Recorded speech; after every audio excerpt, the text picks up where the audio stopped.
Bonjour à toutes et à tous, c'est Gilles Mansillon. Bienvenue sur ma chaîne. Je suis appelé à revenir discuter de phénomènes parapsychologiques, transcendantaux, hein, vraiment. On a tout un travail à faire qui peut affecter le monde extérieur ou le monde intérieur. Savoir que le monde intérieur reste quand même le point central, là où l'évolution est en train de se passer. Enfin, si on est appelé à faire des choses qui sont à l'extérieur, alors, quand je fais mes tableaux, c'est des choses extérieures, mais je peux pas oublier Dieu et la réalité du monde intérieur quand je suis en train de peindre ces réalités sur le grand univers, hein. Dans un sens, c'est un grand bonheur, une grande joie aussi. Enfin, il faut vraiment suivre. C'est vraiment. On me demande, je vais bientôt pouvoir mettre à jour mon livre et le publier, hein. C'est un livre très important. Il y a déjà une preview dans mes livres audio. Ça s'appelle Quand je ne rêve pas, je suis. Enfin, il va y avoir des révisions. On se prépare vraiment pour cette nouvelle renaissance, hein. Et, euh, et donc, faut faire attention quand même dans le monde extérieur, toutes les choses qui nous rendent conflictuels ou qui ne nous élèvent pas notre vibration. Il vaut mieux se retourner vers l'intérieur. Cela dit, on peut être appelé à faire des choses extérieures. Il faut suivre sa mission. Faut vraiment suivre l'appel, hein, peu importe à quoi on est appelé. Et ça change tous les jours. Il y a des jours où on est beaucoup plus appelé à faire des choses intérieures, des jours où on est appelé à faire des choses sur le monde extérieur. Et donc, enfin, savoir que le monde intérieur prend précédence sur les choses et trouver de la joie et du bonheur dans notre travail, dans notre vie, hein. C'est important de continuer à cultiver ce bien-être. Au plus on accesse à chaque fois, toutes nos pensées sont créatives, toutes nos émotions sont créatives. Donc, au plus on arrive à canaliser des émotions positives et de lâcher prise sur les choses qui sont inférieures, au plus on accélère notre vibration et au plus on contribue à l'évolution de, de, de la maîtrise énergétique de la conscience collective. Le passé, c'est la chance. La chance est déjà ancrée, même si on n'a pas tout reçu encore. On sait que bon, on est chanceux quand même, hein. Faut savoir que l'esprit voit déjà les causes et les effets, donc ils savent déjà ce qui arrive et ils nous ont déjà un peu prévenus des bonnes choses qui arrivent. Là où on en est actuellement, c'est la lumière. On est vraiment dans la lumière. On est la lumière. On fusionne avec la lumière. On ne veut que la lumière. Il y a l'intégration de toutes les polarités. Et ce qui arrive dans le futur, ça va être les révélations, de nouvelles révélations de notre âme. Les plus importantes des révélations ne vont pas venir à la télévision ou des choses comme ça. Elles viennent directement, elles nous sont livrées par notre intuition. Comme disait Emmanuel Kant, tout nous vient de notre intuition. Et après, l'esprit mental trouve une moyen de le relativiser dans une réalité qu'il peut comprendre. La chose sur laquelle on travaille, c'est la solution. C'est trouver la solution. Pour trouver la solution, il faut lâcher prise des problèmes. Comme disait Einstein, on ne peut pas créer une solution avec le même esprit qui a créé le problème, hein. Donc il faut lâcher prise du problème, aller directement le plus possible à la solution grâce à la révélation. Et ce qui va arriver, c'est l'écoute. En écoutant la voix de l'esprit, la voix de l'intuition, on va pouvoir vraiment... trouver ces solutions assez rapides, hein. Et ça va se faire sans trop d'efforts. Donc, donc c'est vraiment important de suivre notre plus haute joie, notre plus grande passion. Et parce que si on se tourne vers des fréquences inférieures, hein, donc comme des rendez-vous, par exemple, pendant les fêtes, si on est entouré de gens qui ont des basses fréquences, ça va vraiment baisser notre énergie. Ça ne veut pas dire qu'on ne peut pas communiquer avec tout le monde, on ne peut pas, on peut pas échapper à rencontrer toutes sortes de gens qui ont toutes sortes d'idées, de fréquences et tout ça. Mais enfin, on doit pouvoir maintenir cette fréquence. Et des fois, on peut penser que c'est quand même mieux d'éviter certaines situations pour rester dans une fréquence élevée, hein, même si c'est juste passer du temps avec un animal de compagnie ou avec la nature, que de constamment être confronté dans des situations conflictuelles. Des fois, il vaut mieux s'il y a des conflits, il faut vraiment sortir de la situation avant que le conflit, même dans le I Ching, il disait, dans l'hexagramme numéro 6, qui est le conflit, on doit toujours s'arrêter à mi-chemin. On ne doit jamais pousser un conflit où les gens veulent avoir raison sur certaines choses, laissez-les avoir raison, penser qu'ils ont raison, c'est pas la peine de les confronter. Il y a toutes sortes de toxicité qui est en train de s'évacuer de nous-mêmes, hein. Et le corps peut résister encore, hein. Il y a des sauts quantiques à faire. Le corps peut encore résister, hein, mais bon, il faut apprendre à se relaxer, fermer les yeux, se relaxer, respirer, hein. Et ça vraiment, il n'y a jamais d'urgence, hein, vraiment, tout va bien, il n'y a jamais d'urgence, on peut se relaxer. Il n'y a jamais de raison assez valable pour stresser, hein. Même si, bon, des fois, on peut se retrouver dans des situations, mais bon, il faut apprendre à garder notre sérénité grâce au souffle. Et donc, et puis on doit créer l'unité, mais on doit se séparer de toute cette matrice troisième dimension. On a bien joué, c'était un grand jeu, ça fait des millénaires qu'on joue à ce jeu. Maintenant, il faut avoir de la compassion et Et donc, et même savoir que bon, tous les humains qui jouent le rôle des âmes sombres, hein, ils vivent dans la peur, ces gens, ils sont terrifiés actuellement.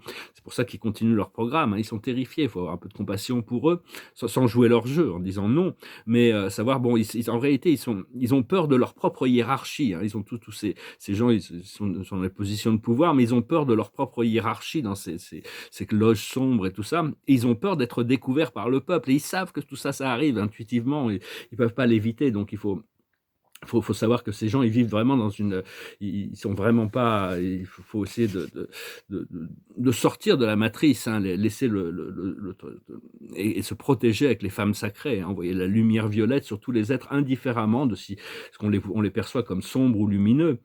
Et donc, c'est pas pour les travailleurs de lumière, c'est pas notre choix de rester sur terre ou d'abandonner notre corps et compléter notre ascension, hein. Mais bon, en grande majorité, c'est parce que ça dépend de notre moi divin, c'est lui qui décide, c'est lui qui sait les choses, mais en grande majorité, préparez votre véhicule physique pour l'ascension, hein. On a besoin de garder les travailleurs de lumière ancrés sur terre. Alors pour ça, bon, on nous demande toujours de rester bien connecté avec cette voix du cœur, mais envoyez-la, fusionnez avec la Terre, envoyez à travers vos pieds, votre colonne vertébrale, vos pieds, dans la planète, hein, fusionnez. À chaque fois qu'on fusionne notre énergie, on devient, c'est notre Terre, hein, elle est à nous la Terre, on leur prête pour un moment pour qu'ils viennent, mais on a la responsabilité d'aimer la Terre, de fusionner avec son esprit, et toute l'énergie qu'on envoie au centre de la Terre, ça assiste toutes les réalités de surface aussi. Et après, on ramène l'énergie au centre du cœur et on peut envoyer notre esprit au grand soleil central, hein, laisser notre corps physique et envoyer notre conscience au grand soleil central, rester aussi longtemps que vous pouvez en avoir besoin. C'était un philosophe qui s'appelait Plotin, il rentrait dans ces extases mystiques où il rentrait dans des phases d'extase, dans la fusion avec les plans supérieurs, et puis après il devait redescendre dans son corps physique et il se posait la question d'où vient, pourquoi je dois redescendre ici, quelle est l'origine des mots. Et c'est un grand philosophe, il a écrit l'Énéade, 9 livres. J'ai lu que le premier encore, mais bon, je connais un peu l'essence de son message, et il essayait de réconcilier la philosophie d'Aristote et de Platon, ce qui n'est pas chose facile, hein, parce qu'ils sont vraiment opposés. Moi, je suis beaucoup plus platonicien qu'aristoticien. Mais enfin bon, et donc c'est cette conscience chaque fois qu'on connecte avec des plans, notre conscience connecte avec des plans supérieurs, avec des vibrations de lumière, et qu'on redescend, on augmente notre fréquence, hein. Chaque pensée est créative, donc tous les moments, même si c'est des tout petits moments très rapides, ou c'est des rêves, ou des intuitions, faites cette méditation aussi, ça n'a pas besoin d'être long, mais faites-le régulièrement, quand même, tous les jours, juste l'idée de fermer les yeux, de respirer, d'être contemplatif des pensées et des émotions. Et donc, il y a un travail cellulaire à faire. Alors, on a des milliers de milliards de cellules, hein, qui fabriquent notre corps physique, mais en essence, il y a 4 cellules qui sont très importantes: la cellule mentale, la cellule émotionnelle, la cellule physique et la cellule spirituelle. Donc, vous isolez une cellule. Chaque cellule est un être individuel de conscience qui est coopératif avec les autres cellules, mais il y a le même ADN au centre de chaque cellule. Donc vous isolez une cellule et vous essayez de visualiser cet ADN. C'est comme une grande échelle, et vous pouvez la monter quand vous en arrivez en haut. C'est assez extatique. On est passé par il y a toutes sortes de trous noirs, de trous bleus, de trous blancs à l'intérieur, des codes de la source éventuellement toute l'ADN va se réactiver. Et donc, au fur et à mesure qu'on isole cette cellule spirituelle, elle affecte notre corps, cellule mentale, émotionnelle, et elle affecte le corps, les cellules physiques aussi, parce que quand l'ADN se transforme vraiment à l'intérieur d'une cellule, ça affecte tout le reste de l'ADN, hein, toutes les autres cellules du corps. Donc c'est vrai, continuer à faire ce travail. On a tous une perception différente, on est tous à des états de conscience différents, on a tous des passés différents, des présents différents, des futurs différents, mais des fois il y a des murs on se retrouve devant un mur, et donc il faut envoyer de la lumière pour dissoudre le mur, hein, des boules de lumière. Appelez les êtres supérieurs, ils sont experts, ils sont là pour assister, les maîtres ascensionnés, les archanges, les anges, vos guides.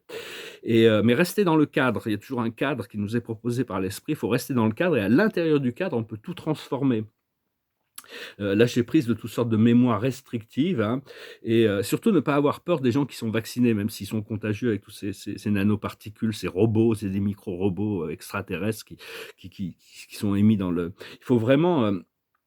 notre système immunitaire a les moyens de les neutraliser, et en envoyant de la lumière et de l'amour autour de nous, on les aide aussi à déactiver un retour à l'envoyeur. C'est un code qui c'est retour à l'envoyeur, ça désactive toutes ces nanoparticules et ces nanorobots qui sont qui ont été faits pour conditionner l'esprit mental de l'humanité. Mais bon, ça va être envoyer leur la lumière, ça les aide, l'amour, ça les aide à désactiver, retrouver leur souveraineté, reconnecter à leur âme.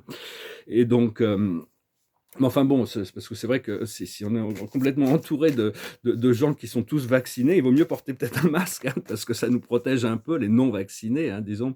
Mais enfin bon, il faut pas. Il y en a beaucoup qui vont arriver à transmuter aussi ça, hein, donc il faut pas s'inquiéter. C'est pas. Enfin, moi j'évite par tous les moyens. Il faudrait éviter ces polluants. Ouais, il y en a de partout, hein, de toute manière, ils ont mis de partout, mais enfin bon, dans le vaccin, c'est assez intense. Moi, je fais qu'exprimer des idées, après ça, chacun se détermine. Il y a des gens qui pensent que les vaccins les protègent contre des maladies, alors bon, c'est peut-être que ça leur fait du bien dans un sens, hein, mais bon, personnellement, je ne recommande pas ces choses-là. Le, la plus haute sagesse, c'est le lait et le miel, c'est-à-dire goûter aux bonnes choses de la vie. Concentrez-vous sur vos passions, les belles choses, c'est ce bonheur qui est devant nous. Si on lâche prise de tout ce qui est conflictuel, dualisé, polarisé, on arrive à retrouver cette lumière et notre esprit, notre âme nous guide vers ce qui nous apporte vraiment fait beaucoup de bien. Ce qu'il faut comprendre, c'est l'heure du départ. On arrive à un tournant, hein. Il y a vraiment ce tournant, les voyages qui arrivent.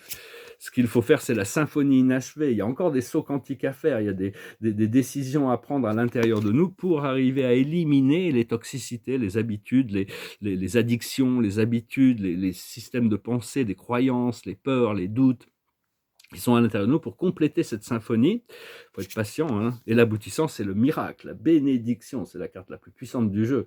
C'est vraiment quelque chose qui dépasse même notre entendement, hein. On va vraiment se retrouver, ça va vraiment être merveilleux. Donc voilà, je montre un peu les tableaux. Le tableau derrière moi, c'est le poème de Baudelaire. On ne le voit pas très bien avec cette lumière artificielle. Je sais pas si... Mais il y a le mot volupté en bas qui est un peu fort. Je vais le mélanger avec la magenta. Je vais le mélanger avec un peu plus de gris. Sinon, il est pratiquement fini. Celui-là, c'est un tableau qui est en considération. Il est fini complètement, hein. C'est un petit chef-d'œuvre, hein, quand même, hein. Je le trouve vraiment. Il faudrait voir avec un cadre blanc, mais ça, c'est des tableaux historiquement importants, hein. Bon, ça se saura plus tard. Des fois, ça prend du temps. Celui-ci, il est pas très très loin, hein. L'amour est tout ce qui est. C'est dans un monde à l'envers. Love is all that is. Parce qu'il est pas mal comme ça aussi, avec la signature et le mot à l'envers, mais je pense qu'il tient mieux comme ça. Alors, je sais pas, pour le moment, je vais très doucement avec ces tableaux. Celui-là, il avance aussi très progressivement. C'est un tableau sur la divinité, les 7 grandes familles spirituelles. C'est des tableaux qui sont très, très, très méthodiques, disons. Celui-là aussi. Je vais retravailler le centre, les couleurs du centre, la trinité du paradis, le suprême, l'ultime, l'absolu, les prépersonnels, les superpersonnels, les êtres déifiés, les êtres transcendantaux, les êtres suprêmes, les esprits suprêmes de la Trinité, les esprits coordonnés de la Trinité, les personnalités de l'esprit infini, avec les personnalités supérieures, les messagers de l'espace et les hôtes de l'espace et les ministères du temps, les anges, hein, avec les supernaphins, les omniaphins, les tertiaphins, les séconaphins, les séraphins, les chérubins, les sanophins et les créatures médianes, les colonies de courtoisie. Ici, on a les fils de Dieu, hein, paradisiaques descendants, avec les Michaël, Avonal et Dénaël, les fils de Dieu de l'univers local, qui sont aussi descendants, avec les Melchizedek, les Lanonandek et les Varonandek, Lanonandek, et les porteurs de vie, les fils ascendants, hein, nous on fait partie de ces fils ascendants de l'univers, avec les anges et tout ça, et puis les trinitisés, hein, ce sera dans le futur, on va devenir trinitisés. Ici, il y a les citoyens permanents de l'univers, les centres de pouvoir et les directeurs de pouvoir et les centres de pouvoir qui maintiennent l'univers physique, et les aides de l'univers ici, avec les prépersonnels ici. Enfin bon, c'est juste... on va faire une conférence là-dessus. Je travaille aussi sur certains papiers, je vais partager. Ah, il y a une autre toile là, oui, celle-là, elle avance aussi. C'est une toile sur le grand univers. Alors, il reste un peu de raffinement à faire sur le centre du paradis, la couleur des flèches, et puis peut-être un peu sur les galaxies extérieures. Mais enfin, il avance aussi très bien. Je travaille sur certains papiers. Je vends les papiers un peu moins chers. Les toiles, je ne peux pas les brader, vraiment, je suis désolé. Mais les papiers, bon, je ne les brade pas non plus, mais ça, c'est un poème de Charles Dickens. Je pense qu'il est pas mal. Il faudra qu'il soit recadré en noir. Là, j'ai commencé un autre